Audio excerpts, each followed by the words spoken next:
Bonjour. Alors, pour ce troisième parcours, je vous ai demandé de faire les exercices 4, 5, 6, 7 pour les motiver.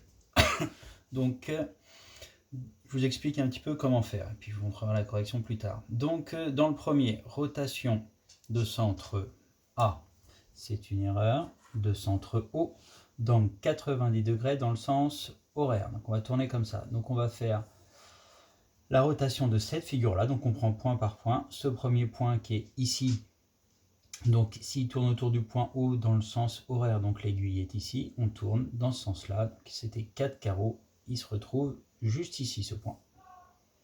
On fait pareil pour celui-ci. Il était lui 7 carreaux au-dessus. Donc 7 carreaux, il tourne de 7 carreaux ici, 7 carreaux, il arrive là.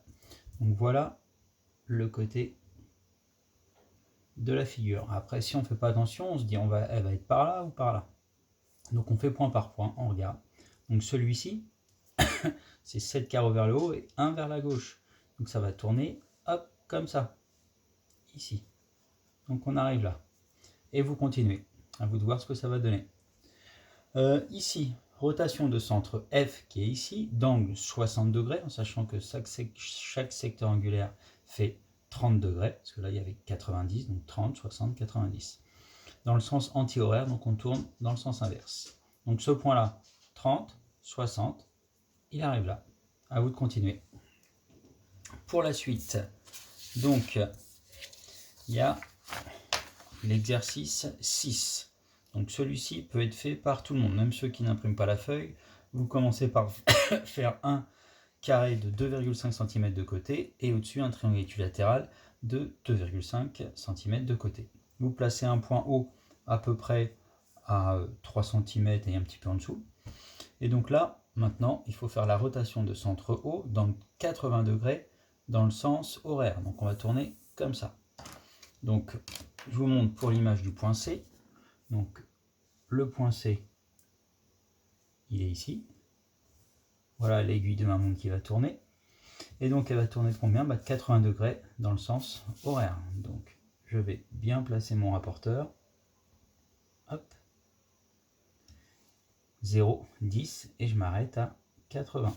Donc ça fait 80 degrés. Mais mon point C, il ne va pas être là. Mon point C, il est quelque part sur cette demi-droite là. Je prends ensuite mon compas. L'aiguille va garder la même longueur. Donc le point C se retrouve juste ici. Je vous laisse faire la suite. Ici, c'est exactement pareil. Donc ceux qui ne peuvent pas imprimer, vous tracez d'abord un rectangle de 2 cm de largeur et 5 cm de longueur. Au-dessus, un triangle de 4 cm, 3 cm et donc là 5. Ça ressemblera à peu près à ça. C'est pas tout à fait la longueur qu'on a là, mais c'est pas grave. Et là, un demi-cercle. Donc vous placez le point F à la moitié, 1,5 de 3, et vous tracez le demi-cercle. Donc là, c'est exactement la même chose. Je vous montre par exemple pour l'image du point E. L'image du point E, je trace l'aiguille de ma montre qui va tourner dans le sens inverse de 50 degrés. Je place bien mon rapporteur.